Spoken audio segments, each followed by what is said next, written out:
మీ బట్టలకి సాఫ్టింగ్ ప్రొటెక్షన్ ఇచ్చే సరైన product Elim fabric conditioner.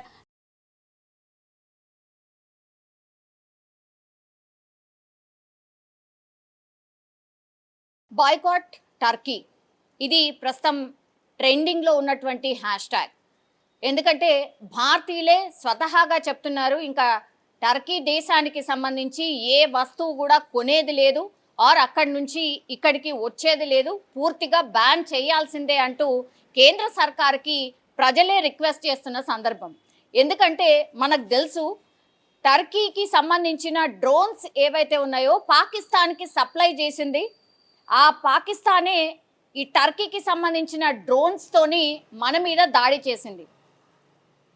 And మనం ఎందుకు బాయ్కాట్ టర్కీ అంటున్నామంటే, ఇంత కూడా అంటే ఏమంటారంటే ఇంత కూడా కృతజ్ఞత ఉండదు అని అంటారు కదా, అట్లాంటి దేశం టర్కీ. ఇవే వినిపిస్తున్నాయి కామెంట్స్. ఎందుకంటే 2023లో టర్కీలో ఎర్త్క్వేక్, భయంకరమైన ఎర్త్క్వేక్ వచ్చింది. అప్పుడు ఎవ్వరు కూడా ముందుకు రాలే సహాయం చేయడానికి. అప్పుడు ఫస్ట్ దేశం మనదే, భారతదేశం. మనమే వెళ్ళి ఆ ఎర్త్క్వేక్లో చిక్కుకున్నటువంటి వాళ్ళని రెస్క్యూ చేయడం కావచ్చు, వాళ్ళకి షెల్టర్ ఇవ్వడం కావచ్చు, డాక్టర్స్ని పంపించడం కావచ్చు, ఎమర్జెన్సీ ట్రీట్మెంట్స్ చేసినటువంటి సందర్భం అదంతా కూడా మనం చేసినాం. దానికి ఆపరేషన్ దోస్త్ అని కూడా మనం ఒక పేరు పెట్టినాం. ఎక్కడుంది దోస్తి మరి? టర్కీ ఆ దోస్త్ అనే మీనింగ్కి అర్థం ఏమన్నా నిలుపుకుందా? దోస్త్ అని పేరు పెట్టి ఆపరేషన్కి మనము టర్కీకి మన బలగాల్ని, ఇండియన్ ఆర్మీని పంపించినాం. అక్కడ చిక్కుకున్నటువంటి వాళ్ళని రెస్క్యూ చేసే కార్యక్రమంలో భాగంగా టర్కీ దేశంలో మన వాళ్ళు 1000 మంది పోయినరు, ఇండియన్ ఆర్మీ వాళ్ళు. అదే ఇండియన్ ఆర్మీ మీద ఇప్పుడు పాకిస్తాన్కి డ్రోన్స్ పంపించి ఆ టర్కీ దేశంకి సంబంధించిన డ్రోన్స్ మన మీద దాడి చేస్తాయి. ఎక్కడుంది దోస్తానా? ఇదే ఇప్పుడు బాయ్కాట్ టర్కీ అనే దానికి ట్రెండ్ అవుతున్న దానికి హ్యాష్ ట్యాగ్ పెట్టడానికి రీజన్ కూడా అదే. ఇంకా పెద్ద ఎత్తున కూడా ఈ బాయ్కాట్ టర్కీ అనే దానికి కూడా చాలామంది మద్దతు పలుకుతున్నారు.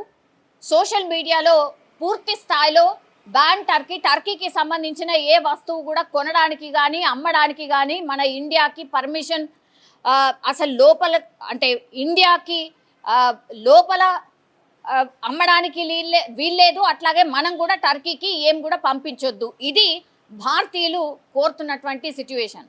పుణే మార్కెట్లో ఈ టర్కీకి సంబంధించిన యాపిల్స్ వస్తాయి.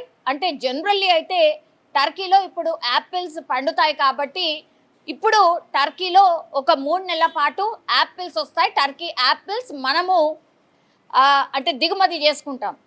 3 నెలల పాటు వాళ్ళ బిజినెస్ సాగుతుంది, యాపిల్కి సంబంధించిన బిజినెస్. కానీ ఎప్పుడైతే పుణే మార్కెట్లో చాలామంది కస్టమర్స్ ఎవరైతే వెళ్ళి ఇది ఏం యాపిల్, ఇది టర్కీ యాపిల్ అయితే మాకు అక్కర్లేదు అని తీసుకోవట్లేదట. ఆ మార్కెట్లో అమ్మే వాళ్ళే చెప్తున్నారు, టర్కీ యాపిల్ అయితే మేము కొనమని చెప్పేస్తున్నారు. సో కస్టమర్సే కొనకపోతే మాకెందుకు, అయినా మాది కూడా భారతదేశంలో ఉన్న పౌరులే వద్దంటున్నారు, బిజినెస్ చేసే వాళ్ళు మేమెందుకు మరి టర్కీ యాపిల్స్ని తీసుకోవాలని. నిజం చెప్పాలంటే కూడా ఈ ఉగ్రవాదుల మీద మన పోరాటం చేస్తూ ఉంటే టర్కీ దేశం వెళ్ళి ఆ ఉగ్ర దేశానికి సహాయం ఎట్లా చేస్తుంది? మనము ఎర్త్క్వేక్ వచ్చినప్పుడు మనం ఎంత ఫ్రెండ్షిప్గా వాళ్ళకి హెల్ప్ చేస్తే వాళ్ళు చేసేది ఇది ఒక రకంగా ద్రోహమే కదా చేసింది. మరి అట్లాంటి వాళ్ళ ఈ వస్తువులు ఎందుకు కొనాలి అనేటువంటిది కూడా ఈ మార్కెట్కి సంబంధించిన వాళ్ళు చెప్తున్నారు. సో 1200 నుంచి 1500 కోట్ల టర్నోవర్ జరుగుతుందంట ఈ యాపిల్స్కి సంబంధించి. అట్లాంటిది పూర్తిగా ఇప్పుడు టర్కీ యాపిల్స్ని ఎవరు కొనేది లేదు, టర్కీ యాపిల్స్ దిగుమతి మాకు అక్కర్లేదు అని కూడా మార్కెట్కి సంబంధించిన వాళ్ళు చెప్తున్నటువంటి పరిస్థితి. అంటే ఫ్రూట్ మార్కెట్కి సంబంధించి. ఇంకా మిగతాది కూడా ఇప్పుడు అందుతున్నటువంటి డెవలప్ ఏంటంటే, చాలామంది అక్కడి నుంచి ఈ గ్రానైట్ రాయి కూడా మనం దిగుమతి చేసుకుంటామట టర్కీకి సంబంధించి. చాలామంది కూడా ఈ టర్కీకి సంబంధించి ఈ ఇంటర్నేషనల్లో ఉన్నటువంటి కొన్ని అంటే హైలీ కాస్ట్లీకి సంబంధించినవి, ఇంటర్నేషనల్ కి సంబంధించిన కొన్ని గూడ్స్ని మనము ఇంపోర్ట్ చేసుకుంటాం.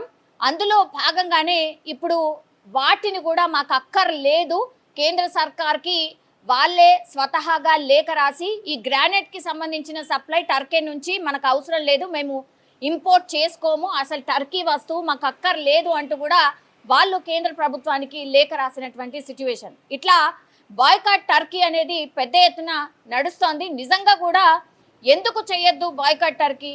మరి మీకు చేసినటువంటి సహాయాన్ని మర్చిపోయి పాకిస్తాన్కి మీరు ఆయుధాలని సప్లై చేశారు అని అంటే ఇంకా దీన్ని బట్టే అర్థం చేసుకోవచ్చు. అంటే మేము మీతోని బాగానే ఉన్నాం, కానీ మా వెనకాల వెన్నుపోటు పొడిచి మీరు ఎవరితో అయితే ఉండద్దో వాళ్ళతోని మీరు అంట కాగుతూ మా మీదనే దాడి చేసిండ్రు. అట్లాంటిది మరి మీ వస్తువులు మాకెందుకు? అందుకే బాయ్కాట్ టర్కీ. నిజంగా ప్రస్తుతం ఉన్నటువంటి సమాజం దేనికి ప్రయారిటీ ఇస్తుంది? ఆర్థిక సంబంధాల చుట్టూ మాత్రమే తిరుగుతుంది. మళ్ళీ ఎన్నికలంగానే చాలా విరక్తి కలుగుతాం. మంచి అనిపిస్తుంది కదా, లేడీస్ కూడా ఛాలెంజింగ్ జాబ్స్ చేసినప్పుడు చాలా బాగుంటది. ట్రాఫిక్ అసిస్టెంట్స్ గా నియమించిన ట్రాన్స్జెండర్స్ అందరితో సాల్యూట్ చేయించుకుంటున్నారు. ఫుడ్ డెలివరీ ఇవ్వటానికి వెళ్ళినటువంటి డెలివరీ బాయ్ అనిల్ పై కళ్ళ ముందు